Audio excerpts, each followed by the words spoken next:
Deep in the forests of North America, a creature is said to exist. A creature that people are encountering. With far too many reports to ignore, there are elements of truth behind these accounts that mankind can no longer ignore. Breaking news out of Texas, Bigfoot is real. Could a breeding population of large, upright, hairy hominids really exist in North America? Or is there something more paranormal at work here, deep in the woods? If just one footprint, one wood knock, or one howl is real, then man's understanding of primate evolution would be changed forever.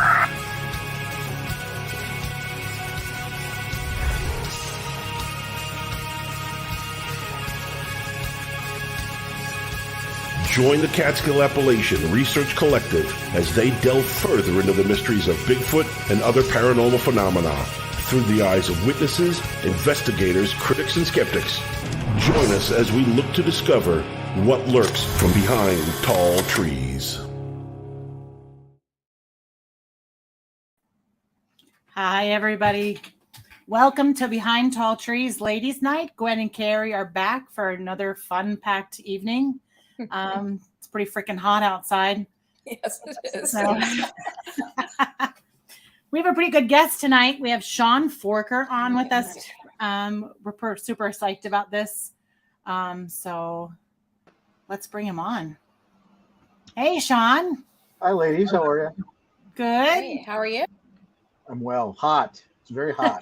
Yes. Yeah, definitely. Very. Very, very, very.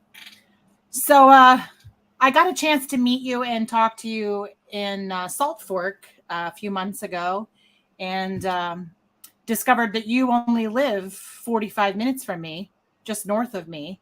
We're neighbors. I live 45 to an hour north of Carey, so we're like all neighbors. Deal, yeah. So I'm sure people are going to be curious as to how you got started with Bigfoot. You've been doing this for a long time. Yeah, a very long time. I was a kid. I was 9 years old when I got started. I was on a vacation, and I liked to talk a lot even back then, and I wouldn't shut up when my dad was driving. So he got me this book, and the book happened to be Sasquatch Tapes Among Us. Now, I grew up in a family where we watched that kind of stuff all the time. Arthur C. Clarke's Mysterious World, Unsolved Mysteries. My grandpa had books lying around his house all about it. So it wasn't anything new to me.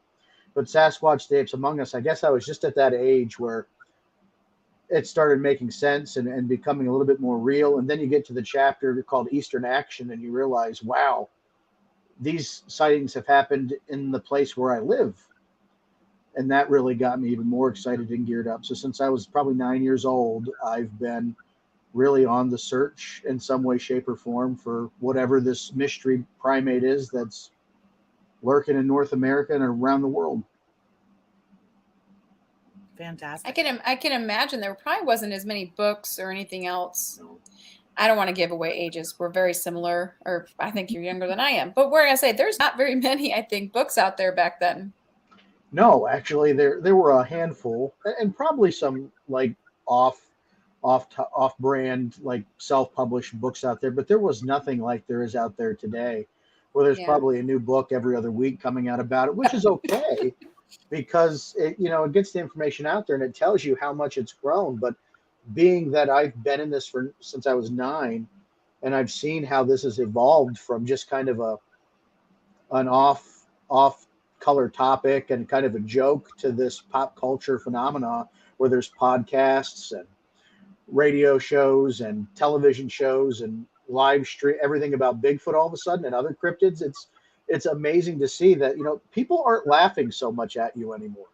No, definitely not. I know I just had a conversation with one of our local farmers, and I thought he would laugh his face off when I said, I think we have a Bigfoot here. And he was like, oh, well, I've seen 2 chupacabras. And I'm like, what?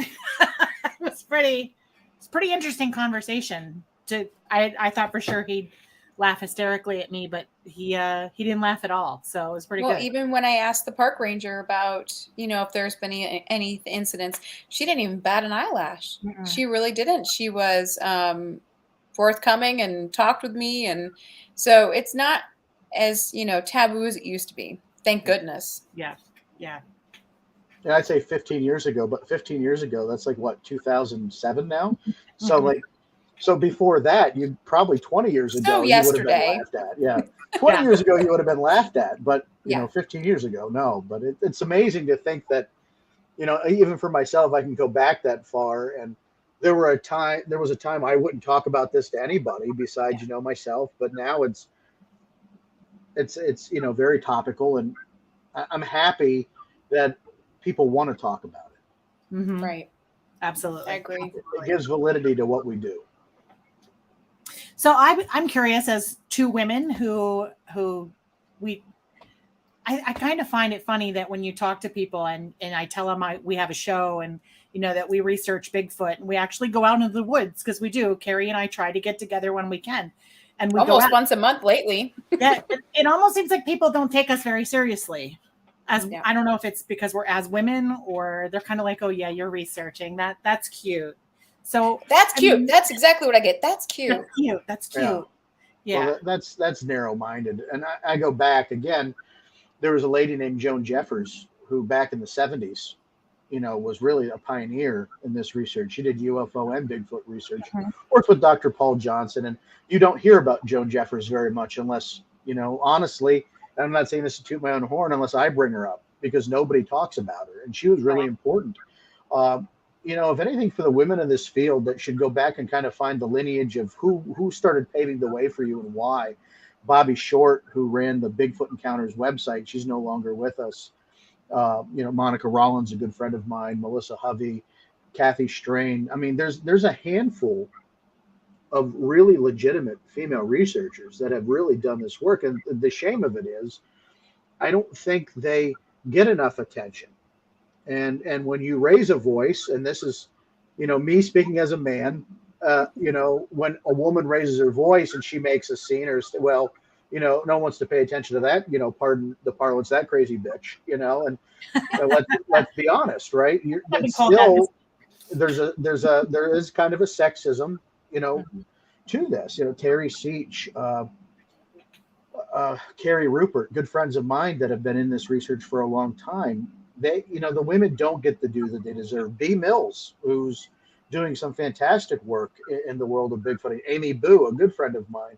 So there are really established, fantastic researchers, and you ladies are, coming among the, into those ranks. Like, it's amazing. And I think we should celebrate that and help that along more, so we can diversify the thought process and the research activity that goes on in this field, because it is a very male-dominated, male-dominated field.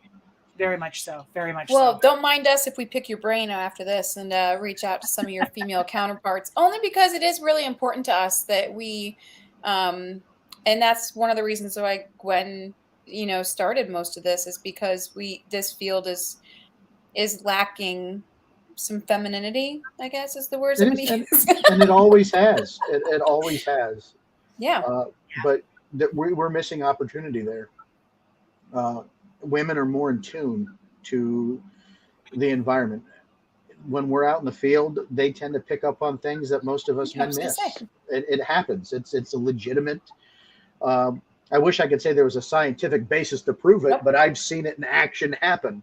So it is a thing. And whether we want to admit it or not, we, as men, we have to allow other viewpoint in. And honestly, it doesn't even have to be with gender. Also, when you think about just the makeup of Sasquatchery, Bigfoot, whatever you want to call it, it's a lot of white guys. There isn't a lot of diversified mindset in that. And I'm not saying it to attack anybody or say that it's the way it's been, not out of any particular reasoning or a demand for it to be that way. It just happens. But through bringing in other culture and people of other backgrounds, you open up that idea pot and everybody can contribute, and we start pulling more from it. So it's really important we start thinking outside the realm of, this is what a Bigfoot researcher looks like, and, change that. Absolutely. Well, and I'm glad that you actually brought up like the different, and we called it woman's intuition. It's probably got even a bigger thing to it. But when Gwen and I've been together, we just look at each other and we automatically already know what each other's going to say or what we heard or what, and nobody else has said it yet. So it's kind of interesting when Gwen and I get to go out. We already know what we're about to say or hear or whatever, or walk in the same directions. Yeah, it's been pretty awesome. Yeah, we're definitely on the same page. Yeah, well, it helps. It really does. Yeah, it really, really does help. It really helps. So what? Go ahead. Go, Gwen. No.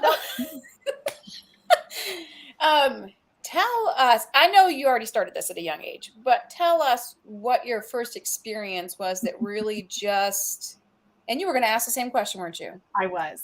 See? A prime example of how we work. What really just started the freight train and really hasn't stopped it? God, I wish I could narrow that down. Well, you can tell us all of them. We're good. Like I realized when sightings were happening in Pennsylvania, right? Mm-hmm. The World Wide Web wasn't that big of a thing yet. And you date yourself even by using that term, World Wide Web, right? But in the mid to late 90s, after I got internet, and I started going online, the Bigfoot Field Researchers website came out, BFRO, virtual internet Bigfoot conference, Yahoo message boards groups came out. Yahoo groups, I guess, as they were called back then. Not dating yourself. I was just going to say that. Yeah, there was a lot of right. Forest Giants was a big message board for Bigfoot researchers. So I got on there, read that, met some people, and realized that there was a group in Pennsylvania called the Pennsylvania Bigfoot Society. Yep. I networked with Eric Altman, who would become my mentor. He's a good friend of mine. I've worked with Eric now for over 20 years in this field, and he has really helped me understand the logistics of Bigfoot research. We've experienced some things in the woods together, and we've run an organization and some conferences together. So when you build a partnership like that, a mentorship, you're really appreciative, and I really am appreciative of everything Eric's done for me to bring me into this. But on one of our trips to Keystone State Park in 2005, myself, Ranger Tim Cassidy, and Cindy Dragosin, her husband Dave was a big figure in Bigfoot research too for a while. Dragosin. We were hiking in an area, and we were going to come back to this area later. We were just kind of passing through. We found it it looked like this game trail off the road. We were hiking back, and Tim and Cindy thought it was a great idea to walk down this game trail because it just looked like something had been using it. It was kind of hidden, but if you looked at it enough, you could see it.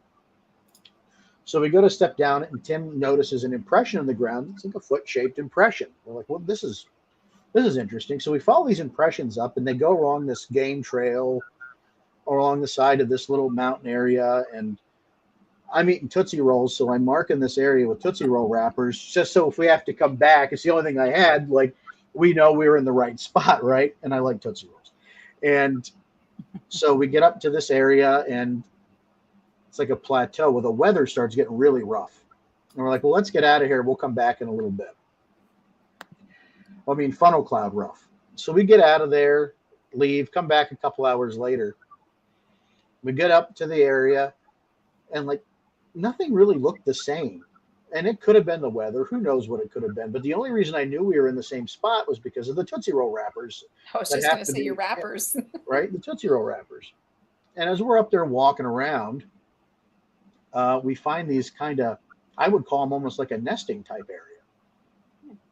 Tim gets into one, smells it, smells terrible. We're up there. Tim and I are kind of looking around. Cindy had gone back to get the rest of the guys because we found this spot. And as Tim and I are standing there, all of a sudden I'm hit with this overwhelming sense of nausea and fear. And Tim is doubled over, looking like he's going to vomit. And he looks at me, and he's got this euphoric sense on his face. So we're both experiencing something, but we're experiencing it in both different ways, though both clearly affected by whatever this is. And as I'm looking at Tim, this loud crash happens in the brush, and something takes off through that brush like a bulldozer. Well, fight or flight kicked in, and I chased after it. Well, unbeknownst to me, here come some of the members of the Pennsylvania Bigfoot Society chasing after me, chasing after this thing, because you shouldn't chase after something you can't see. Right? I was very young in this research, didn't know my ass from a hole in the ground. And I remember Eric kind of chastised me, listen, don't go chasing after something. You don't know what it was. You could have got hurt, that sort of thing, right? At one point, we thought we had this thing surrounded by, following it, but it managed to evade us. A little while later, we're walking out to the power line area, and we're heading back to the vehicles to that power line clearing. And one of the members of our group swears they saw a humanoid-shaped figure watching us from the other side of the power line clearing, opposite of the area I chased it from. So perhaps if I had chased it a little further, I might have found out where it went and kept eyes on it. I didn't see the object. Norm saw the object. He's a pretty well-known researcher of his own right. I take him at his word. That's what he saw. So that kind of got me, I guess you could say that was the hook, right? It's like, well, we experienced something while we were also in this park. And I wish I had the picture to show you, and I don't have it anymore. And I don't know where it's at. I've checked thumb drives. I've checked memory cards. I can't find it. Tim and I found what we thought was a large canine tooth, and it looked like the tooth that it would be from a primate. We kept it. Wow. And we were out talking to one of the park rangers out there in the park, and Tim showed him this. You guys ever seen one of these before? And the park ranger kind of blows it off. Oh, that's a deer hoof core. Well, in my whole years, I've never heard of a deer hoof core, right? And the ranger much less seen one. Yeah, or seen one. I didn't know. It looked like a tooth, right? So Tim gave it to the ranger. In retrospect, wish he never would have. Right. And, we never saw it again. But I got a lot of pictures of it that somehow I can't find anymore. Many years later, you guys ever hear of Trapper from the show Mountain Monsters? Yes. Well, Trapper had invited some of us to his home to watch a season premiere of the show. Oh, fantastic. Very lovely man. Not the same guy you see on TV. Two very different people, right? TV makes you have to act a little bit. Yeah. And well, people miss that. People miss that, right. Right? They think it's the same. Very nice guy. Very, very, I miss him. He's passed away now. But yeah, they actually did a presentation for him on the show. I remember seeing that. Really good dude. And while we're at his house, he goes into his safe, and I was telling him he pulls the same exact thing out. Get out. Oh my. Yeah. No kidding. No bullshit. Pulls the same thing out, and it's a tooth. I don't think he ever had his analyzed either, because I think at some point I would be hesitant anymore to send evidence out somewhere that I wasn't going to hand deliver it and be able to see what was happening to it. Because stuff has a tendency to disappear. I sent hair samples to Dr. Meldrum via the mail, registered mail, that never made it to their destination. Yep. I'm not saying it's a conspiracy. I'm just saying it's just funny that the hair I happened to send to Dr. Meldrum never made it to its destination. Or the fact that when it finally gets to the destination, nothing happens with it after that. And I know they're all bogged down. I know forensic scientists are like bogged down by but even 3, 5, 10, nothing still comes back. That's a little Mm-hmm. Well, I guess my thing is, if it comes back unidentified primate so many times, don't you keep a catalog of these unidentified primate samples where you can start comparing them to one another? And eventually at some point, well, it's unidentified, but they all line up, so they have to be from something that needs to be identified. Right? You build a case study. That makes sense to me, right? It's still identified, but guess what? We got more of it. Don't you blow the government's cover. I was just going to say something like that. I was going to. If I don't see you in Tennessee, they got me. They might have all three of us if we don't see each other sooner or later. So, well, with that being said, and being the government cover-up, I mean, some people say that the government has one. Could be. I wouldn't be surprised. I wouldn't be surprised either, but I think that they don't want anyone to understand or hear the truth. I really do believe that is a good part of it. So the question goes to why, right? But think about what it impacts. Your lumber industry is going to be definitely impacted. The ivory-billed woodpecker threw everything into a loop when they... the owl that was spotted shut down $1 million operation. Right? So you're shutting down major industry. All of a sudden now, hey guys, guess what? We've always had this unidentified primate living in the woods. We've never told you because we didn't think it was safe. We're still not sure it's safe, but guess what? It's there. And Yep. so enjoy your camping trip next week. So there goes your tourism. And then to say nothing of the religious implications of it too, right? You now all of a sudden you throw something that doesn't have a place and whatever modern religious storytelling there is out there, and that's not a knock, folks. It just doesn't fit into the narrative. So you're really upheaving a lot of industry and business and religious implications. It's a lot more complicated. I don't think it would be. And how many people still wouldn't believe it? I guarantee you there are people out there that would just be like, no, that's a man. No, that's whatever. Yeah. Right. Yeah. Yep. I agree with Some that. of the best evidence been around since 1967, and nobody wants to say it's real. Right. Yeah, I agree with you. And most people just don't want to. It doesn't matter what you throw at them. You could probably give them a dead one, which I hope never happens, honestly. Give them one, and they would still be like, no, you got it from some other place, and it'll be something. It'd be a dead black bear or something like that. This area of the world would be the perfect place to break it, because Pennsylvania is a very somewhat diverse state. The area we live in is probably a little bit more conservative than the rest, right? This would be the area to break it, to see how the general public would react. Right. And I'm surprised it hasn't yet. The joke's always been a little old lady's going to drive down the street and smack one with her station wagon, and it hasn't. I'll be that little old lady, because I will step on the gas if something steps in front of me. I'm just going to say, not because I want to kill it, not because I really want to kill it, but I'm kind of tired of people telling me I'm the crazy one and I believe in these things. And I'm just going to make it a hood ornament and then drive down the road and deliver it. I'm with you. I'm not pro kill. I'm just going to bring it to my house. No, I really don't want to do that, because it'll probably destroy everything around, or something. But had we not learned from Harry and the Hendersons? I will adopt Harry. Her name. Do you know what a Bigfoot would do to this house? I would buy a bigger house if he would just stay with me.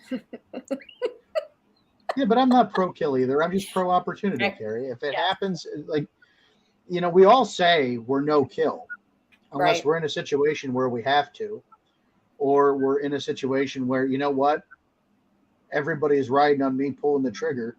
But you have to ask the question of what you got in your pocket going to do the shit, going to do the.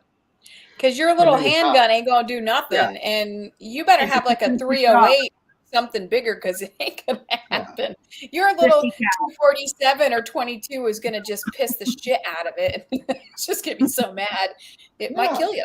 And you hear these stories over the years of people that have shot at one that had little to no effect. Those stories are out there if people really want to dig and find them. W.J. Sheehan, we had him on our show not too long ago, and he's telling these stories that he's collected from people. He kind of does like a Bigfoot compilation book of stories. And again, he's got a lot of stories of where they've, shot one and not quite done the job, and hasn't always ended well for the person who's pulled the trigger. They haven't always died, but they haven't been the same afterwards either. So, right. I have heard that the retaliation from someone shooting at Bigfoot, they come and I don't want to say torture you, but they mess with your mind. And I think that's almost just as bad, because they act like they're coming from different angles.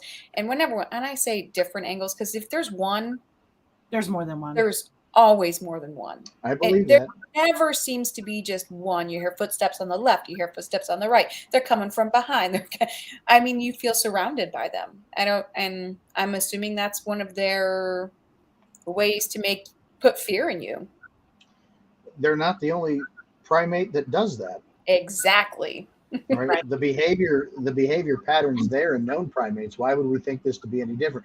I think we want Bigfoot to be more person-like than animal. I think part of us as a society like to anthropomorphize things Bigfoot's more person, dog man, those sort of things because it might make it a little bit more comfortable Right. and relatable.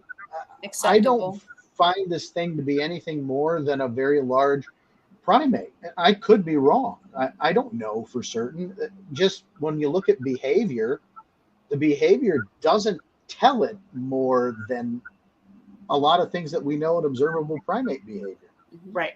Now, you'll get the off stories of it making fires or using tools, but there's also sightings of Bigfoot wearing flannel shirts. So you take that for what it is, right?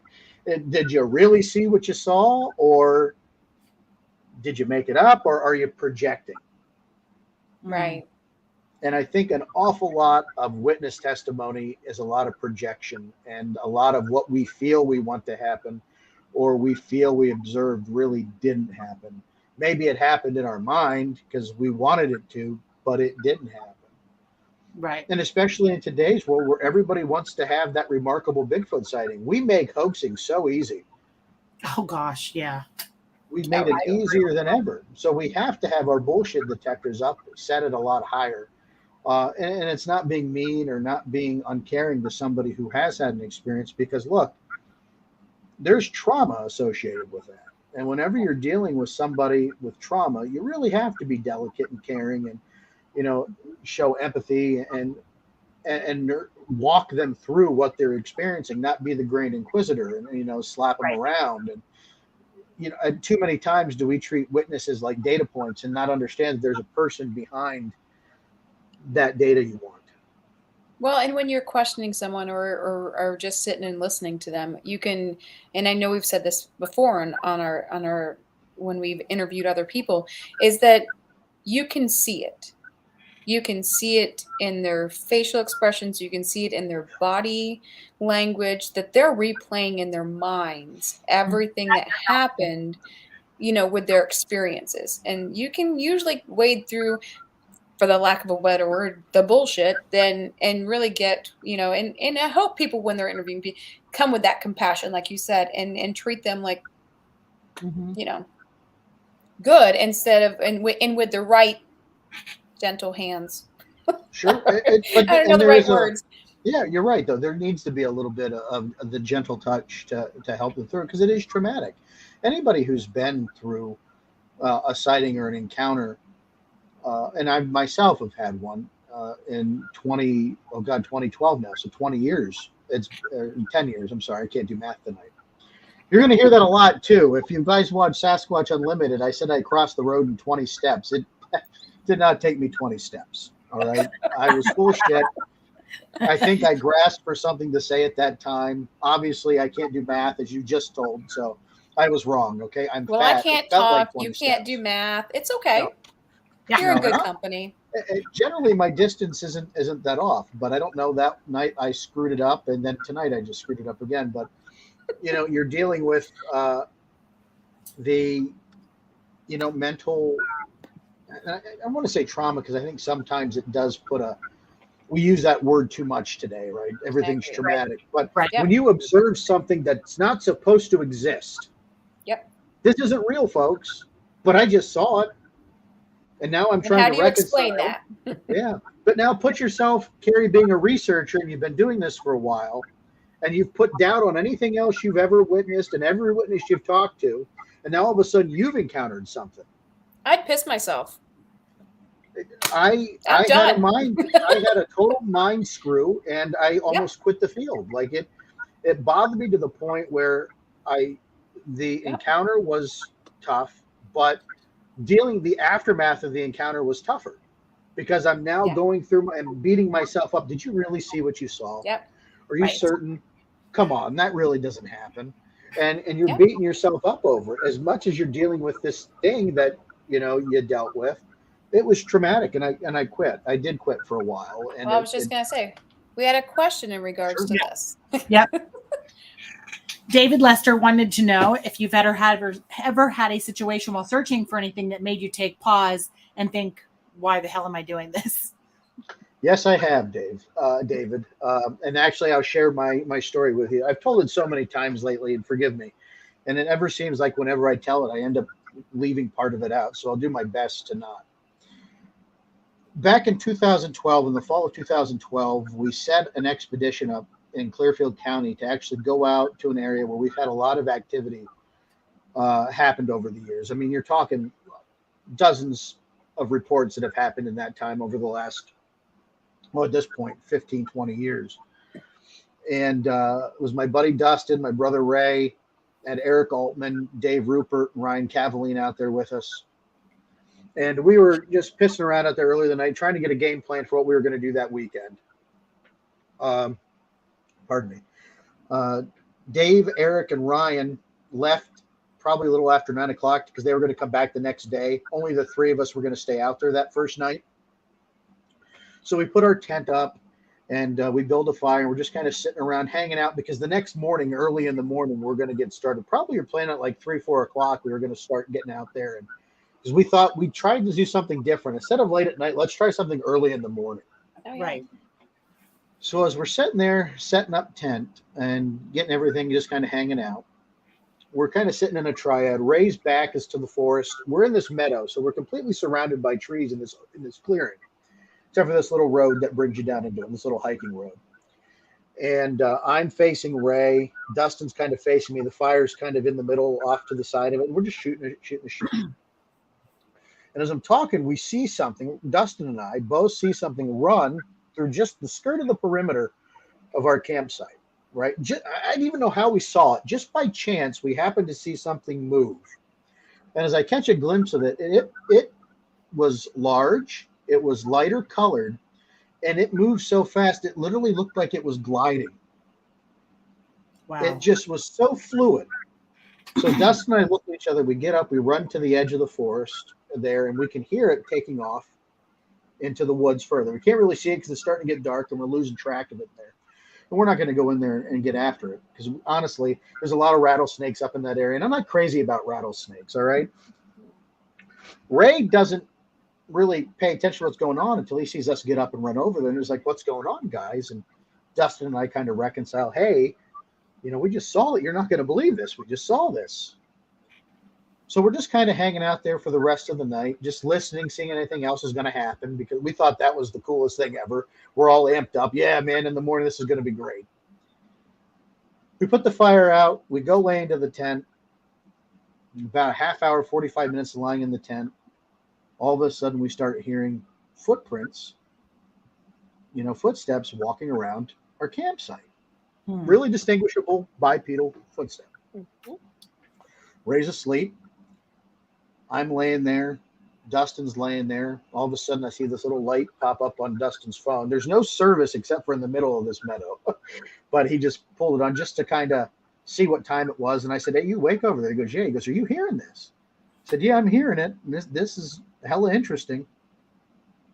So as we're sitting there kind of whispering, talking to each other, all of a sudden we start noticing an orangish glow happening on the outside of the tent. Dustin throws his boots on, gets out.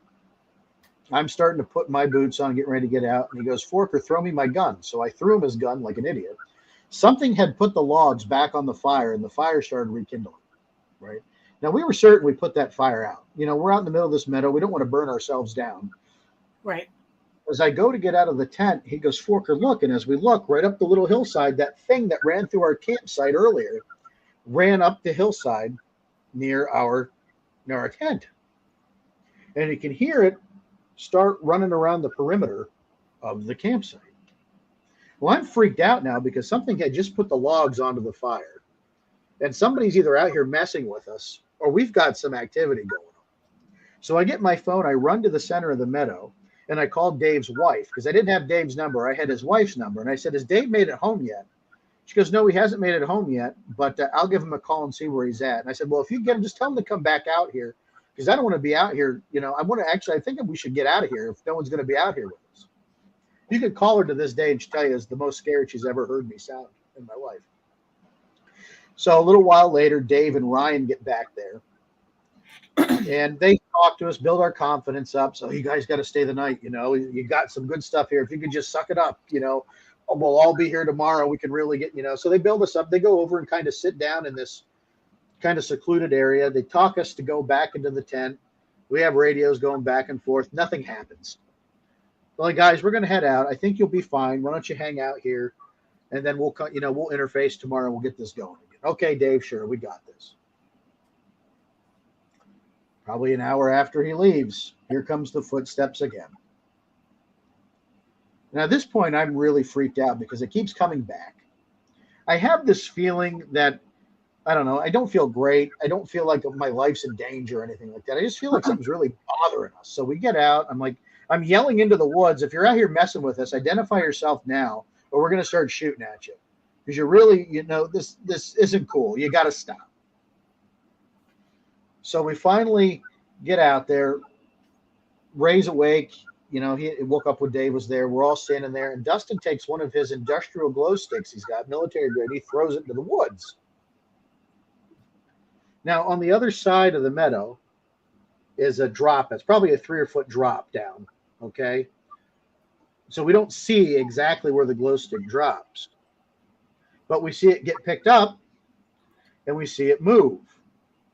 And as I yell, hey, trying to get its attention, the glow stick gets chucked to the ground and you can hear something moving off through the brush. So we start getting a little closer to the edge of that, towards the edge of that side of the forest. And through just the faint light of the moon coming through the trees, we could see something kind of peeking out from behind us. So I said, Dustin, I just shoot it now. I said, just shoot the goddamn thing. Let's just shoot it and let's get it over with. And Dustin's like, I can't shoot it, man. He goes, I don't know what it is. I'm not going to pull the trigger. He goes, I can't do it. So the three of us get the bright idea. Well, let's charge at it. Oh, dear Lord. So we charged at it. And man, did that thing take off like a bat. You could hear the brush break. It was something else. We're freaked out. We're all amped up. I'm wanting to go home. We get back into the tent. And there's this flash of light that happens. And I thought maybe it was the game camera, one of the game cameras that got posted out there earlier in the day. It starts to rain a little bit. Daybreak happens, probably about 5:45 in the morning. We throw everything up in this Rubbermaid tote and we haul ass out of there to my van, which is about 1.5 miles from the campsite. And we hit the road home. I called my wife. I said, listen, we had some shit happen out here tonight. I'm done. I don't want to do this anymore. I'm finished. I don't know what happened. It was really getting hard for me to reconcile what was going on. I don't think I ever anticipated having an experience because I think there was part of my mind that was still very skeptical. Mm-hmm. That, this is, as much as I want to believe, and there's that thing that happened in 2005, and there's just still nothing that until that night. And it messed with me so bad. And I still get a little emotional thinking about the after effect of how much it messed with me. I didn't get back out that area until 2016. It took me 4 years to go back. And when I went back, we went back with 10 people. But the Dave's question, if I had a what the hell moment, that was it. Why am I doing this? And I stopped doing it. I called Eric. I said, I'm done. I don't want to do this anymore. I think after a while, I tell this story, I start to get a little desensitized to the scariness of it. But I can promise you, when we were experiencing it, I was amped up, and I was really like, because it never responded to our threats and identified itself to us. That's what bothered me the most. You think at some point, if it was somebody messing with us, when you threatened to physically harm them, they would say, haha, we got you. And it never happened.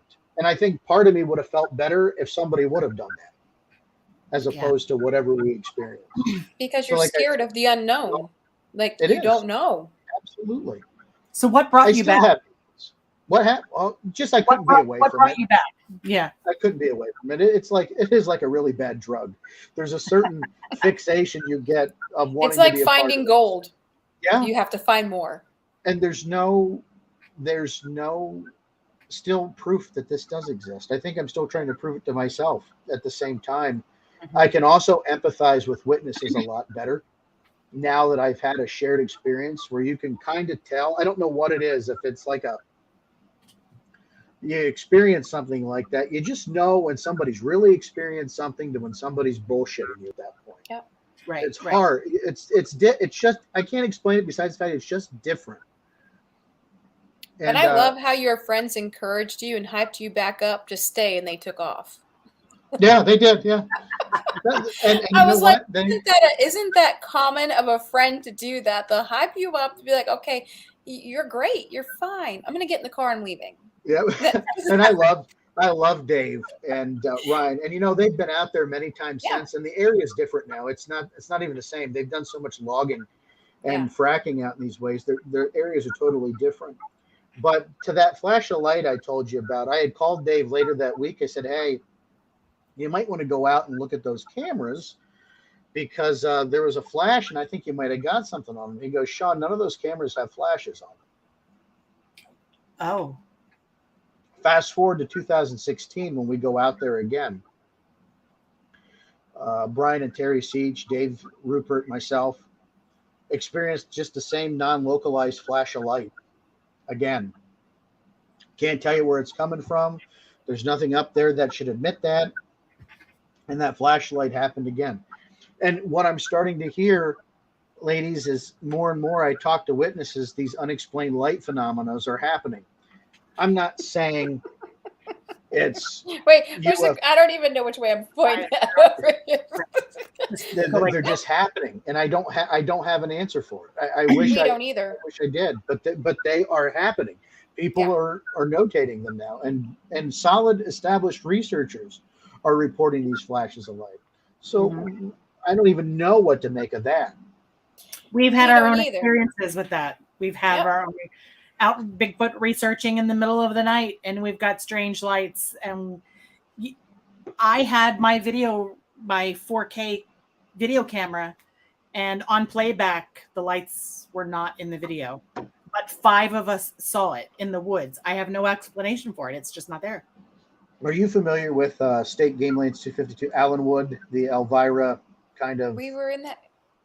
It wasn't 52. It was 55, 52. 58. We were in Catawissa. We were in 58. Okay, you're 58. So 252 is the old ghost town of Elvira. That's where they had the ammunition domes, like Point Pleasant, West Virginia. I've heard of this. I've experienced that light phenomena there for no reason whatsoever. I had probably a group of almost 20 people out that night, and we experienced the light phenomena and a scream that came from this dam area that scared the hell out of everybody. And we had the whoop or something right as soon as we literally parked. There was like a howl. There was a howl with some coyotes, obviously a little bit further away, but it was almost instantaneously as soon as everybody else drove off and our group stayed and it happened. And I was like, I've told everybody before, my daughter was freaked out. It was her first Bigfoot expedition or research, whatever we want to call it. And she was like, what was that? I was like, well, you're a lucky one. You have to hear it. And it was shortly after that we did a tree knock, and then we had lights. It was cool. These lights, I can't explain them. And they're just coming up so much more than they ever have in the past. And I think it was that, and it still is that reticence to combine certain different types of research with one another. Like, you have folks that get into the element of woo, and I'm not a woo person. If you've ever listened to anything I've talked about or done over the years, I'm a little, not crazy about the woo stuff, but there are moments when it happens and you have to recognize and accept that and catalog it with everything else. You're unscientific if you don't. Yeah, exactly. Right. In our quest to be scientific, we screw out everything that's not scientific. Have you ever seen one? Yeah, there you go. Have you ever seen one? I think I've seen what I thought was one, and that was just a fleeting glimpse. I've never had a full-on encounter where I could draw a face for you or anything else. I don't know how I would react if I would, to be honest. I didn't react well when we had an encounter with whatever we thought it was. So I saw one February a year ago. So it's been a year and a half since I've seen one. And it was walking away from me. So I didn't see its face. But I could not, for the life of me, I did what you did. I'm going through my head. Like, what could this be? Like, I've hunted my whole life. And I've never seen anything like this in my life. And not a bear could walk like this, not this far, not this long, not with that stride. And it's been full on since then. This thing it's in my backyard. Ask Carey. We've had Oh, Some yeah. really bizarre things happen while we've camped in my yard. I mean, We got done with our expedition insane. or our research Yeah. that we were out there doing, and we come home, start the fire, get ready, get all comfortable, and we hear growl, like, and it's right next to our tents. Yeah, in the middle of the night, I hear a giggle. I wake up, I hear a giggle, and I'm like, "Oh, Carey must be laughing." So I just roll I over do and laugh a lot, so she thought it was me Yeah, instantaneously. and then in the but it's morning, okay. Carey gets up and I come out and she goes, "Do you talk to your chickens?" And I'm like, "That's a strange question." I'm like, "Sure, I talk to my chickens." She's like, "What do you say?" And I said, "Hello, ladies." Because when I go out there, I'm like, "Hello, ladies. You know what's going on?" And she's like, "God damn it!" She said, "I heard your voice from the chicken coop say hello, ladies. Only you weren't out here. You were sleeping like a log." So you ladies need to get in touch with Julie Wrench from North Carolina if you haven't already, I have and not. talk with Julie. I can make the connection for you so it's not so That would be weird. amazing.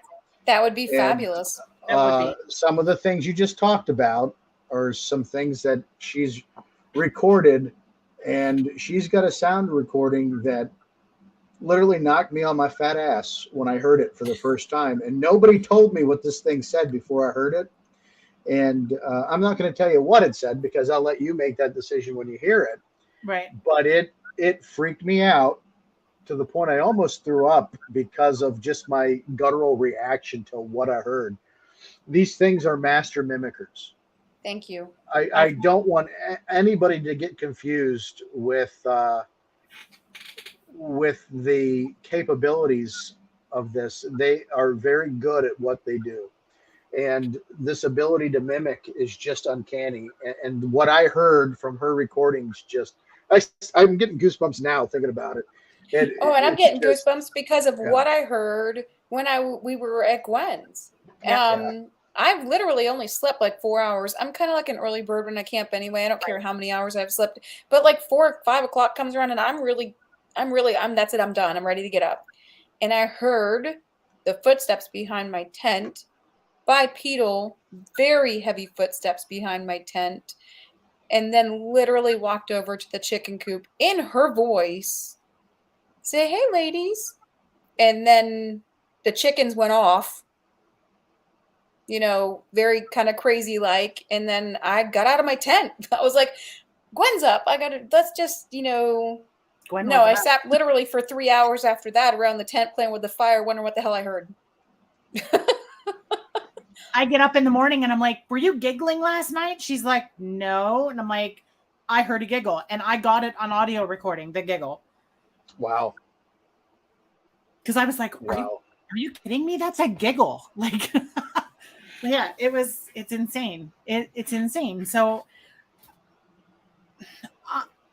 and I told this story to one of the other guests that we've had on the show. And he said, "I think they've been watching you for a while, that they're mimicking you, that they've been watching me." So your encounter, is that what started you into this? This is exactly what started me into this. We had weird things happening here before the sighting, and I chalked it up to paranormal stuff. I'm like, I've got some stories, some really crazy, wild stories that I could share with you, but we don't got time for that. So what's really funny is, when I saw the Bigfoot, I was like, oh wait, because then some of those, as things kept happening, then I'm looking back at the things before the sighting going, holy shit, like I could have been having this Bigfoot issue a lot longer than I thought because of all these weird other things. Well, we have mutual friends outside of, probably not even knowing that, because this is a small world, a small community up here. This is a small world. And they saw on my Facebook I was doing this show with you, and they're like, never in a million years would I guess Gwen was into this. And so it's like that kind of gives me more, because I met you in Ohio, right? But we don't know each other. And I've been out in the field with you, Carey, once. Yeah, right. So I mean, we know of each other. We've met each other, but we're not like, we don't know each other. So when I hear that from other people, that kind of always gives me hope, because when it's like, oh yeah, they're really into this, as opposed to I never would have guessed in a million years they're into this. I'm like, they're my people right there, because you wouldn't. When people hear that I'm into this, they're like, nah. Right? Yeah. And I'm like, yeah, I've been into this for a very long time. I've never been able to field research as much because I did live on an island in the middle of Alaska. I mean, I don't think I've never heard of any stories on Kodiak Island themselves. I'm not saying there's not any there, but I have heard of stories on the mainland, and of course, obviously, in the villages, which most people can't get to the villages unless you have, you know, authority from the villagers and stuff like that. But I may have been a couch potato, a couch researcher, whatever, a book reader, YouTube, I don't know, whatever you want to call it. But now that I'm able to do it here, I try to get out as much as possible and live out the enjoyments I've been trying to do for so long. You know, people still, you know, make fun of armchair researchers, but I tell you what, there are some armchair researchers I depend on greatly for anecdotal things. Like if I need, hey, didn't John Green talk about this? Or which book was that of Tom Powell's? I don't want to go and have to read and research a book. I can go talk to Henry May, right? My co-host with the most. Talk to Henry May, and he can chapter, line, and verse it to me where it's at. Like those it's so folks are funny because invaluable. I highlight and tab, and I'm like, "There's this area, and this is really cool," and this, and everyone's like, picks on me about my tabbing skills, but I got some books that got some serious tabs in them. It's called research. Research. You just do it the older way, right? I do. But it works. Notebooks. And notebooks, I used to print out, I still do it. I print out maps and I'm like, oh, there was one here and there was one here and there was, look at this. And then. So I had the entire state of Pennsylvania pinned with, you know, marks of sightings. And when my daughter, she's 20 now, but my daughter was probably like 9. Oh, you are not old enough to have a 20-year-old. I am. Come She just got back from Europe. What'd she bring me back from Europe? Oh yeah, some Eiffel Tower cognac there, brandy, whatever. It's cute. She took all the pins. She took all the pins out of my map, so I never went and did it after that. Oh, she was a kid. What do you do? Yeah. But yeah, but you cried. Yeah, inside it was really painful. Like all that work gone. Gone. Because I know what I would have cried, and my heart would have been ripped out, and I would have probably been. Yeah, I get that. So your son goes out with you. Sorry, doesn't he? Yeah, Gabe. He went out with us that one night. Gabe, he ebbs and flows into this. If you follow my Facebook, he's my middle kid. He just turned 15. I had to think about that for a sec. 16. Shit, I just got that wrong. And he spends some time out there with me. His interests come and go, right? Yeah, I always hoped, and I have one more. My youngest son is 11. I always hoped that one of them would, you know, pick up the mantle and carry on, but I don't think that's going to happen. I'm going to have to wait till the day I have a grandchild, if that ever happens, right? That I can foster into this. I have a nephew. It was nice to see your son out there. That's what I was saying. Yeah. Yeah. He had a good time with everybody. He thought everybody was cool, and I'd like him to get more into it because my son's smarter than I am. He's got a hell of a mind on. He really does, you know. Because look, I'm the kind of parent that said if my kid was dumb, I'd tell you he was dumb. But he's smart as hell, and he's got a very analytical mind, and I need that sometimes. Yeah. Mm-hmm. And he's good at those type of situations. So maybe, who knows? It's not. You know, for us, it's kind of cool, but I guess still for some of the younger generations, it's still kind of weird. Gwen will bring some of her nieces and nephews out. They'll be great. They'll go around. Yeah. They'll go around looking for these Pokemon things, right, with their phones. And So I pose the question to you all out there: what's stranger, us looking for a Bigfoot, which is real, or looking for some damn Pokemon on your cell phone that I don't know? I was in Washington State, and there was a group of people hanging out at this lunch break and I was like, there's like 20 people all standing together, staring at their phones. I knew what Pokemon was, but I wasn't playing it. And they're all like, oh, there's something over there. Yeah, 20 people standing in a big ass circle. None of you are communicating, but y'all trying to catch this thing. Oh, good gosh. So anyway, yes, I agree. What's worse? Going into the woods, getting fresh air, and hanging out with some cool people, or Right? It doesn't get any cooler than us. I don't think so. I mean, I am biased, but you know. Maybe just a little. Well, I'm having fun. That's all that matters. Well, Absolutely. we are happy that you're having fun. So in what's the last weekend of June? Mm-hmm. We're doing another investigation here at my property. Mm-hmm. Oh yeah. Are you coming down? Yeah, Tell Gwen. Yes, I would really like to. You just have to shoot me the address and everything. That's Absolutely. the weekend in between events. That's going to be a blast. I'm anxious to see what you got going on out there, because I told you I've investigated an area not too far from where you're at, and probably 2000 something. Lord knows, it was in the 2000 teens somewhere, but that was really cool. A lot of Pennsylvania, so much of our state goes unnoticed. Everybody thinks Bigfoot is exclusive to that Chestnut Ridge, southwestern Pennsylvania, because that's where all the researchers were for the longest time. Right. Yeah. Right. Now that we're out here and people know, we're also a much more conservative part of the state than the southwest part of the state. And you really have to build trust with the people out here for them to tell you things. Now that folks know that we're out here, and most of the people know us sans reputation of Bigfoot, they're comfortable talking about those things once you are, once they realize, hey, you look for Bigfoot, don't you? You're into that Bigfoot stuff. Yeah, I am. Why? Well, let me tell you. And that's where we put start. a bumper sticker on your car and get out of it, or sit in it, or on your backpack. People stop you. Oh, I have one on the back of my car, and it gets me enough. I'll tell you that. It's I kind got of a bunch interesting. on my car. Yeah. I get all the time. Hey, Gwen, I was following this car and they had a Bigfoot sticker in their window. And everybody's starting to put Bigfoot stickers everywhere, but nobody's going out there to look for it, because people look at me and they go, you go out in the woods? And I'm like, hell yeah, I'll take every chance I can get to put my They act like it's a foreign concept to go into the woods. You do that for fun? Right. Yeah. Oftentimes it's called hiking, but we do it with ulterior motive. Right. I do hike also, but yes. Well, I hike looking for Bigfoot. I'm a chunk. Like, if I'm running, you should probably really run, because I don't run anywhere. So something's chasing me. Hey, listen, I get you. I feel that. Just like, I get it.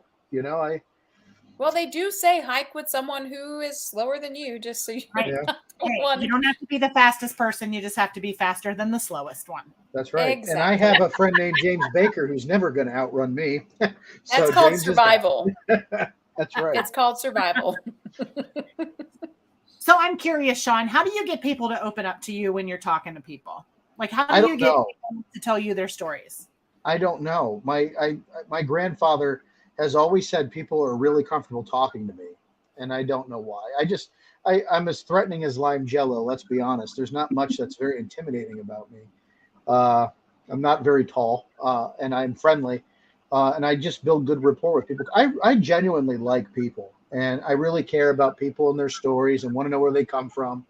I think it's because when I was a kid, I spent so much time as an introvert. When I found out I was actually an extrovert, it became a lot easier to do it. So I just like talking to people, understanding where they're coming from, learning their stories, learning about them. Because, at the end of the day, we share this big, miserable rock together. True story. You don't have to be miserable with everybody. And if you've got a gripe, I'll listen to it. I'm not going to judge it either. And I think when you come from a place of non-judgment, people can just feel that and they want to talk to you. Though if you listen to me, sometimes you'd wonder how the hell I can say that so freely. I have my opinions. Right. And those opinions are my opinions. But if you're going to take you're right. And if you're going to take the time to sit down and talk to me and really want to vent or share what's on your mind, I'm going to listen and I'm not going to judge it. It's just not, that's not right. That's not what you came to me for. You came to me to share something. And I'm very honored people want to do that. So I guess that's just where it happens, Gwen. People just like talking to me for some reason, and I listen. Because I found in this area, and I don't know if everybody has no problem talking to me about everything else in their lives. But when you mention Bigfoot, people clam up. I'm asking them for their bank password so I can break into their accounts. I don't know. It just seems like I know people have had sightings here. I can get on the BFRO website and I can see that people in this area, in Shamokin even, have had reported sightings. But I can't get these people to be like, hey, Push back a little. Like, hey, can I talk to you about this? Like, when there aren't other people around, nothing. I get closed lip. They just look at me like I'm nuts. Yeah, push back a little bit. If they say, well, that's why? Why is it crazy? Why? You find a way to start the conversation being, I don't want to say adversarial, but being a little, questioning. Why is it crazy? Right. Why don't you want to talk about it? Like it's, we'll talk about everything what else. Happened? What happened to you that made it so crazy that you don't want to talk about it? It's almost like a taboo subject. Yeah. And I also think it's the area that we're kind of, I don't know, we're not as open-minded people as. It's the conservative part of it. I really totally believe that it's just the area that we might live in that we have that. Because it is different than the other parts of the state. If you went down to the southwestern part of the state, people talk about it like it's crazy. Go to the ANF. Yeah. Boom. I was up there for that Forest County Bigfoot conference, right? And they had a hell of a turnout out there for a people just coming out of the woodwork. You go to the southern part of it, even southern Pittsburgh area in Washington County, people just boom, they're all over the place. And I think you're right, Gwen, and we've talked about it. It goes to that conservative nature of the area we live in, because it's not a very trusting part of the state. It's not, and I don't mean that disrespectfully, because it's our home, but it's it is what it is. And that's what we got to work with here. So bear with us while we try to get the evidence, okay? And like you said, if it just happened to be our area that discovers something that, it has to be real, right? Yeah. It has to be. Shouldn't have doubted us, folks. Shouldn't have doubted Yeah, exactly. I'm going to get that first clear photo. I'm telling you right now, that's my goal. Like, I want nothing more than to just get a photo. Do you still think, though, today will the photo be enough? Yeah. No, I agree with. No, I don't. It's almost like I had this sighting, and now I almost have to prove to myself that is what I saw. That's basically what I'm doing nowadays. I just want Harry to come up to me, leave me a good footprint or handprint on my car, even though that's been done 1,000 times. Leave me some hair, hand me a log, lick it. Hand it to me, whatever, just so I know there's some DNA on it. Just give me something. I'm not asking for much. Just here we are in the year 2022, and like nothing that we want is enough, or nothing that we have is enough, right? Right. So it's really going to take that body to satisfy, I think, the majority of folks who even care that Bigfoot's real. Because that's another part is why should I care? Well, it's who knows what discovering this uncovers from a different perspective of medicine, or we don't know. There's a lot to this thing that goes without saying and without wanting until we actually discover it. Once we discover it, then we're done. We can stop doing radio shows and everything, because we're going to be out. We're going to be replaced with professionals, and and I really think that would be disheartening for me. Like, I don't actually want it to end. If we never find it and I spend the next, hopefully 50 years, which isn't going to happen because I'll be probably gone by then, obviously. I want to continue the research. I enjoy the group of people that I've come to, go out with all the time. And I kind of don't. It's a very welcoming, accepting community. But I've also noticed, they turn on each other like wild dogs. Freaking boom. Oh, yeah. Right. Like one day you're besties, and the next day your legs are cut off. Gwen signed a contract with me, so she can't turn, so it's all good. Somebody said to me a while ago, like, why have you wasted so much time? Well, first of all, I don't think it's a waste of time. No, any time out in the woods is not a waste. Right. And it beats bowling for me. This is a lot more exciting than throwing a ball down a lane to shoot some pins. Nobody's getting hurt on purpose doing this. And I've discovered more things about myself and my own capacity and my own capabilities that I never would have done doing anything else. right? Absolutely. So what's Absolutely. it hurt? It's never hurt. It's not hurt anybody. And then you get the people out there. Oh, it's a money making. Well, I've not made money on this at all. No. I've spent a lot of money, Oh God. more than I'll ever tell my wife I've spent on this. You too. Yeah. What's Yeah. really bad is my husband's into it just as much as I am, and it's really kind of hard. I actually count have yourself lucky. Well, but I have to tell him that my purse strings aren't that big. I need a side hustle, and hoeing isn't good. Well, the secret is that I charge per pound, so so it works out. Maybe that's what I need to do too. I might get some better. I've been looking at this all wrong. Yes, see, take my word for it, ladies. You got to pay for this somehow. Honestly, I'm glad you have a spouse that's into this, Carey, because I don't think my wife actually believed until I had my encounter. And even then, I don't know. I think part of her still thinks I'm nuts. But, to her see me act the way I didn't willingly give it up so quickly, I think at that point she knew that I experienced something out there that was life altering. And it really was. I don't mean that to sound... No, but it is. It is. It's life altering. Absolutely is. My husband actually didn't believe either. And last year when I met Gwen, to appease me, my husband purchased us a trip to the A&M. See, look at that. Hi, Steve. And he always tells me, my chat never shows up here. I was like, because they don't want to hear from you, honey. But he didn't believe. He was very skeptical. But he took me on the trip because he knew that this has been on a bucket list of mine to go with professionals and really get out in the woods and experience it. It's all it took. He heard the footsteps. He heard a growl in that. Now it's history. Yeah. Now we go out together a lot more than we ever would have. So, the other thing I like to frame it up as is I've spent a lot of time doing this. 27 years, and 28 years. When you think of how much have happened in that time, you can count experiences on one hand. Mm-hmm. And all those years, like, it can be boring. You're not always going to get something to happen. So when the TV shows do make it exciting, but there's not a lot of reality to reality TV. The fact of the matter is what we do is boring sometimes. Yeah. But when it does happen, it is truly, truly something different. I think it's spectacular, and it is really something that you can hold for yourself, because like you said, you might have five things out of 20-something years, and it is definitely something. And if you experience it with your friends, and if you experience it with your friends, you will always have that no matter how you look at it. And you've had encounters with all your friends, which I think is pretty amazing. Yeah, 2 of them, and some rock throwing here and there over the years. And but John Green went through this his entire life and never had a sighting. Wow. And that's incredible.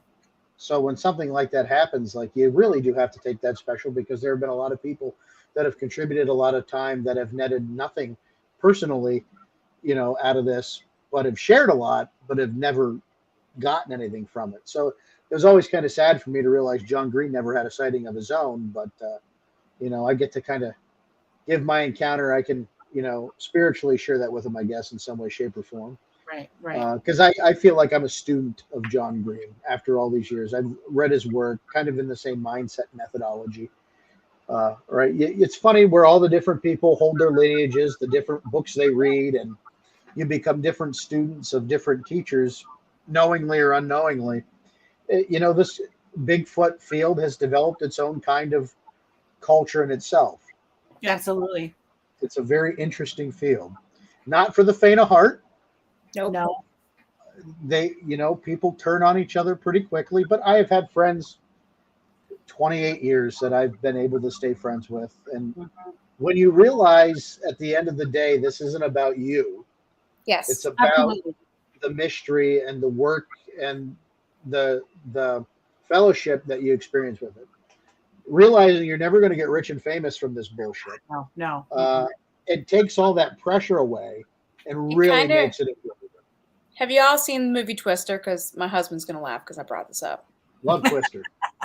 Oh my gosh, it's my favorite movie. I watched Love it a it. million damn times. It totally reminds me of He's Only in It for... Yep.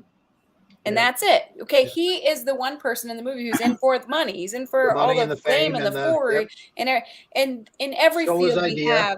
we always have that person who's in it for themselves. And I hope I don't run into too many of them because, I'm done. They make themselves pretty obvious. It's kind of hard They do. not to do it, right? You're right. Right. But he's not in it for the science. Like the rest of us are pretty much. So Yeah. Absolutely. I So I haven't do- had my own encounter. I've heard lots of little things and if I never ever get to see the gorgeous hairy hominid, I'll cry, but I have had enough experiences to where I feel blessed enough just to have the experiences that I have. But again, I won't get them if I sit at home. Even if you go out into the woods and all I see is a deer, I'm it's happy. it's a good damn day. It's a Deers good are day. still pretty cool. They are, aren't they? They're still pretty cool. I gotta say. I punched a deer once. There's a story there. The middle of the night, we were out bigfooting at State Game Lands 252, and somehow we stumbled upon this. I had no flash. I don't like to use flashlights or much of anything. You've been out with me, Carey. I don't really bring a lot of crap with me because I think it's a distraction more than it's a help. Right. And I walk into this area, and I don't really know I'm at, but I hear something, scale up in front of me, and it startled me. And I reached out and I punched it, and it was hair covered. And as my buddy turns the flashlight on, it was a deer. I punched a deer. Right? I felt bad. Really felt terrible about that. Please tell me you're putting this in your book. It's in the book. It's going to be in the book. Okay. I can't wait because Punched I'm a gonna deer. obviously I'm gonna laugh because I just chucked that. I mean, how many times can people say they've punched a deer? Yeah, I punched it right in the ribs. I felt so bad for the damn thing. Oh no. So tell us about this book you're writing.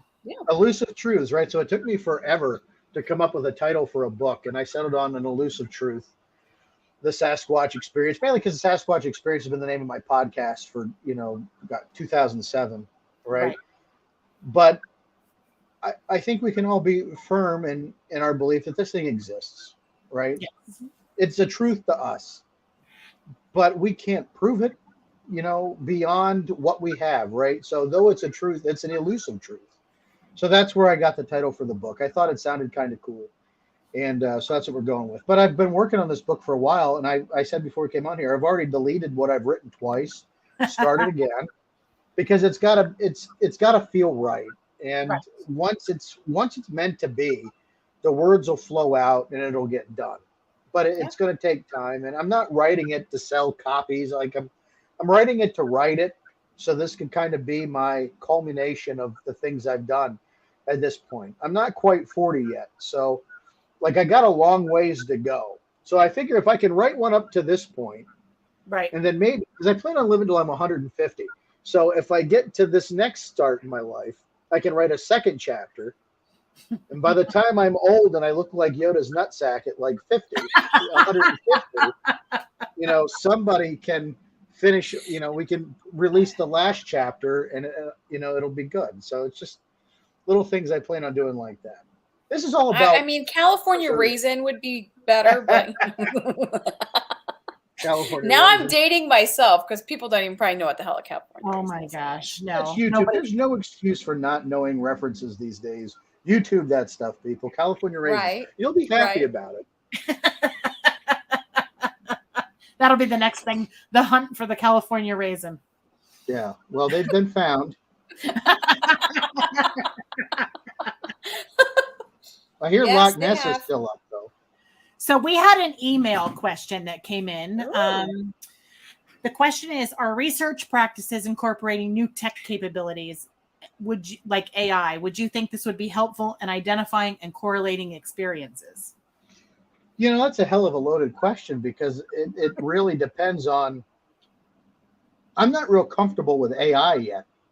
Right. I think at some point, it's still dependent on the person that's created it, right? And what was the purpose for them creating it? And as you allow it to evolve, what fail safes do you put in to make sure it doesn't evolve past the point you're comfortable with?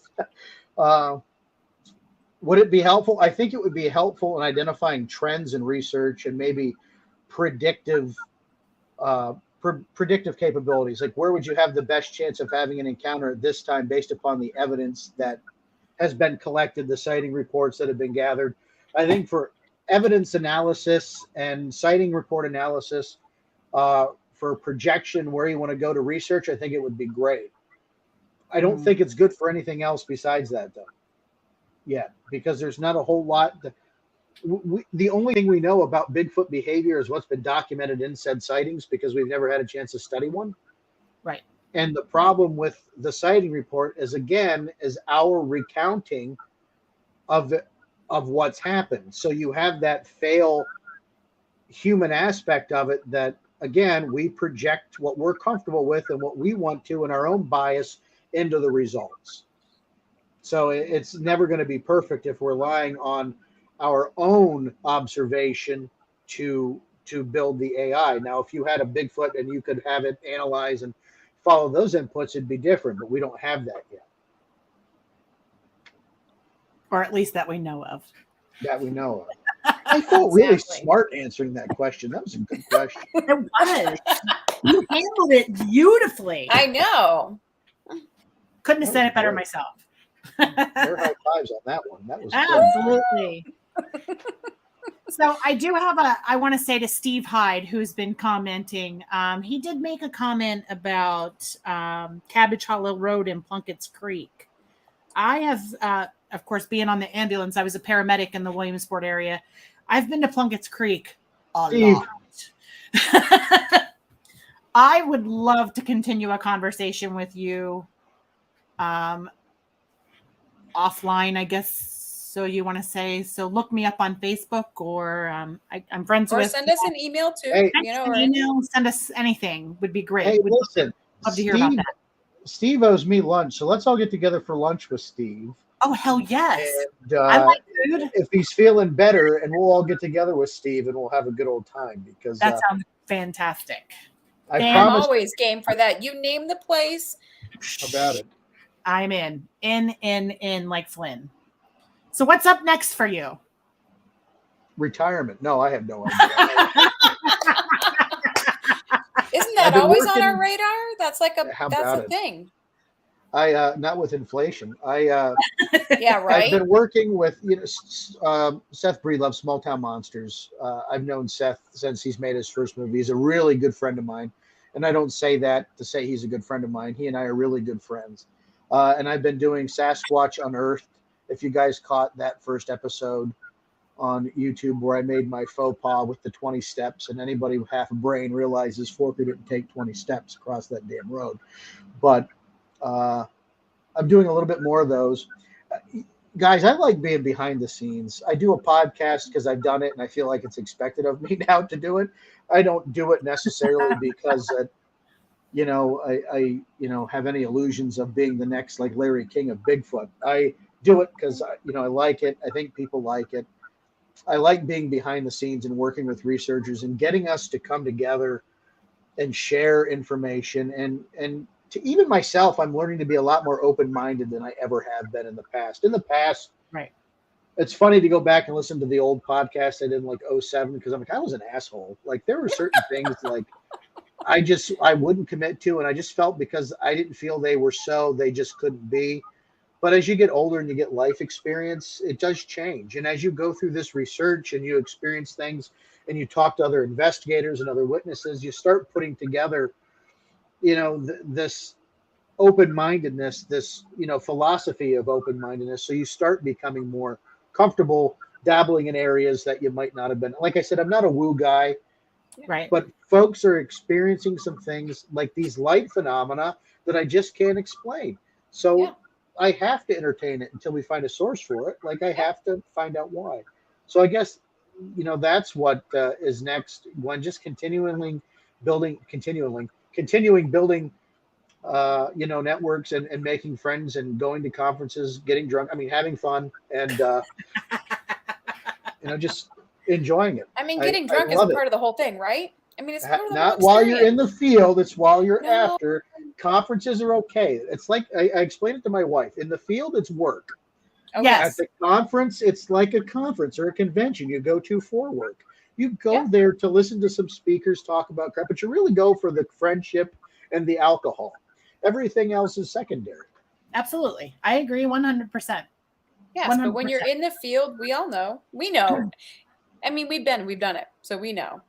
And Gwen and I are Absolutely. like you. We don't. We're not expecting to obviously be famous by our lives all the time, but we love getting the information out there and love hearing the stories from anybody and who wants to share. Absolutely. We can't explain those lights either, and we've seen them with our own two eyes. I can't explain it. I can't explain anything that has happened. Me either. And, I'm very careful with what I do here at my own home, because the last thing I want to do is have a pissed off Bigfoot in my backyard. Yeah. Like, I've already lost some chickens because it tore apart my chicken coop and just destroyed. It was a hot mess. And so far it has not been aggressive. However, I have been in my backyard at 1:30 in the morning with a flashlight and a handgun because things have gotten slightly crazy. But I don't feel threatened by it. I don't want it to get to that point where I feel like I have to vacate. Because then what happens next? The next person moves in and then they have problems with Bigfoot.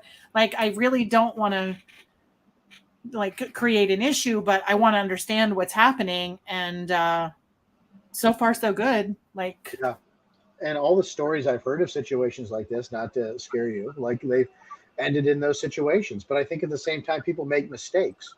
Yeah. Like they choose to be aggressive as a choose to be understanding. And, when you take the aggressive route, well, you're just asking at this point for it to be aggressive with you. Right. I don't, from our conversation briefly, I don't think you're trying to habituate it. I think it just happens to be visiting where you're living. And I think those are two diametrically different scenarios when you're trying to bring one in and force and continue building a relationship as opposed to just surviving with one and cohabitating an area. Yes. Very different. And Very that is different. where we're at. We're at the cohabitation era. I think they live Very very well different. together. I hope he Very likes my different finds. I think they do well together. I mean, People come here and visit me and they see my Bigfoot signs and they see my little statue that's poking out from behind a thing and they laugh and they chuckle. And I'm like, it's fun. I laugh too. It's funny. I can laugh at myself. It's fantastic. Because sometimes when I hear the story come out of my mouth, I'm like, I'm freaking crazy. Like, I sound like a lunatic, but it's what it is. So absolutely, that's the key. Even when I tell my story, every I'm like, I can't believe I'm telling this again. Like it, I am. First of all, it's not something you particularly want to talk about over. People deserve to hear it, right? Because people ask me, so I just, I'm going to tell them. If you ask me, I'm going to tell you. But I'm not that kind of guy that goes to like, hey, let me tell you about this time. No. I don't actually think a lot of researchers are like that. Usually it's brought up in a discussion. Like, can you tell me about your, we did today? I don't think researchers in our field do that. Well, okay, there's always one. Remember we talked about the person that was in it for the, Yeah, I get that. But a good portion of the researchers in our field don't do that. They're very humbled. They're very down to earth. They don't really talk about it unless we're at a conference or they get asked the situation, or you're in the middle of an interview and maybe the interviewee is asking you questions in regards to your experiences, just to be more validated in the situation. Right. I agree. I just want to be taken seriously because I take this seriously. I don't go out in the woods carrying on and acting like aloof. I've spent thousands of dollars in gear. I won't tell my husband how much because he asked me for a number. I gave him one. I think it's on the low side. but we'll leave it Always at that. undersell it. He's Always probably undersell it. watching, so I should be I careful. can't do that. My husband does more of the, he's the gear whore. No, Anyway. I'm the gear whore. I'm definitely the gear whore in this relationship. But it's bad because we both are. yeah. And But I that wanna just be doubles. I want to be taken seriously as a researcher. Like if I find something or I get something or I record something or I don't like, I'm not in it for the notoriety. I don't want to, I mean, I joke with my boss about I'm going to retire when the Travel Channel calls me because she tells me I'm not allowed to leave. And I'm like, oh, well, when the Travel Channel calls, I'm not even on their radar. It's okay. I'm not going anywhere for a while. It's okay. You know, I want to be taken seriously because I am serious. When we're out in the woods as Carey, it's game on. Like we are. There's no giggles like I do. There's no. Yeah, we're not. And I'm usually like a pretty fun, fun, laughy person. But when we're out there, we're very serious. We're Very listening. serious. We're trying to understand the environment that we're in. And, we're just trying to take it all in. Because I think when you're in the woods, that's what you need to do. Agreed. And really, we validate each other. It's like, did you hear that? Did you hear that? I heard that. You heard that? That's, we're kind of like, so that I don't feel like I'm crazy. She doesn't feel like we're crazy. We're hearing and experiencing the exact same things. So to me, that's like. And we've done this on when we've been separated, which has also been pretty awesome at the same time. Like we validated, we felt the exact same way at a particular time. We weren't even together. No, so which was pretty awesome. We have a weird in tune thing going on, the two of us. Yeah, we do. Wait till next partnership. Wait, you're going to get to experience it. It is something. I don't know if he wants to, but you're always welcome. Always. Oh, I love getting out there with new people, and I love being. Well, I've been out with you, Carey. You're not new. It'll be exciting. I think we'll have fun. I think you guys will find me a little boring though, because I'm not a gear guy. I'm really not. But that's okay. I let it come to me. I really embrace the nature, and you can stay just right in between Gwen and I. It'll come to you. It has to pass right by us. We got you. Just push me down and record it. That's it. Just. What happened to Sean? He's got a good life. I don't know, but his arm's over there and his head's over there and his legs are back there. I don't know what happened. Just bring a piece back from my wife so she can go to the insurance company and it'll all be good. Everybody wins. Everybody I want to make sure your wife's taken care of too. That's right. He had a good life. Right. Hey, at least if it was me, I'd be like, I died a happy person. Like I died going out with what I love doing. What I love. He died doing what he loved. That's exactly what it is. I don't think anyone could ask for anything more. Nope. In the name of science. Absolutely. What a way to go. Well, please tell us you'll come back with us again. Whenever you ask, just always. I don't do a lot of these because I don't like to talk about myself. I really don't. I like to be with friends and I like to talk. So you ever want me back, just bring me back and I'll come and shoot the breeze with you ladies because this was a lot of fun. Thank you. Well, we're going to do a live when we're in the woods in a week and a half. Oh, that'll be even better. We plan on going live. So you're going to be there with us. Freaking in the woods. And let's just hope when we do this live in the woods, something happens when we're doing the live. Like that would be the best. That would be like the most amazing best case scenario. Waving, that would be fantastic. Okay. All right. Well, I mean, that is possible. Sean's going to do it now. Yeah. And that's it. What do they say that? Mystery solved. That's it. Right. Mystery solved. We got it. It's over. We're going to be famous. And thanks everybody for who joined in with us tonight. We really appreciate all your love and all your questions. And yes, make sure that you find us. Sean and I will both be at the Smoky Mountain, Tennessee conference this weekend. Sean will be broadcasting from there.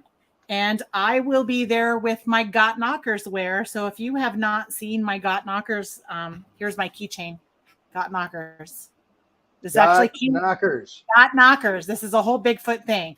It's great. There's a big story behind how Got Knockers got started. And actually, I was with Carey out on in the middle of the woods when this happened. Got Knockers came to fruition.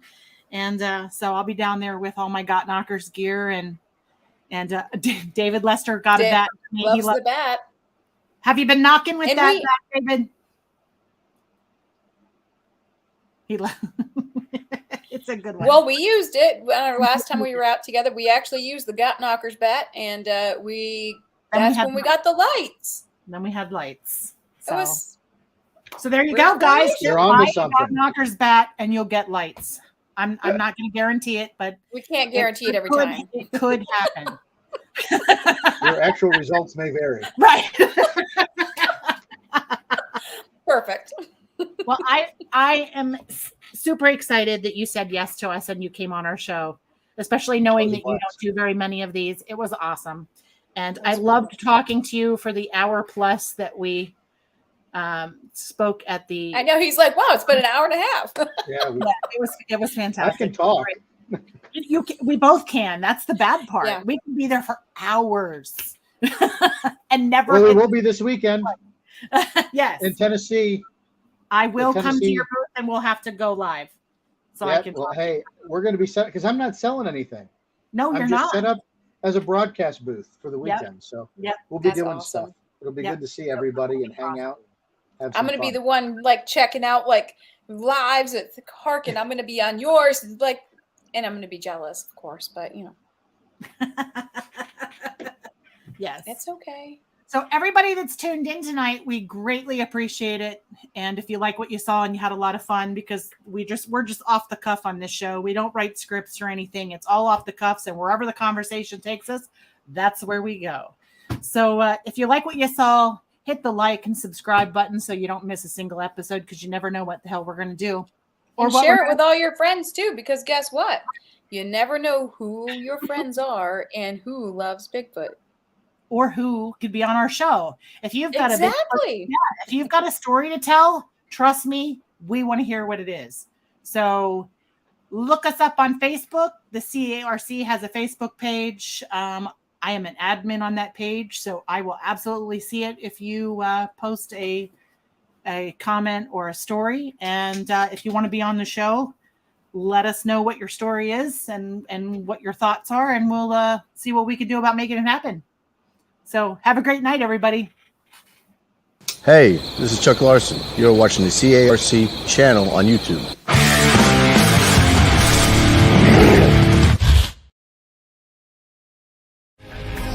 You've been watching From Behind Tall Trees, a CATSKILL Appalachian Research Collective production.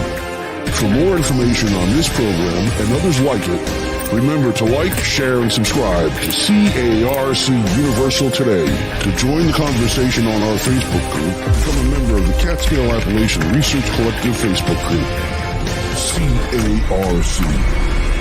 Relentless.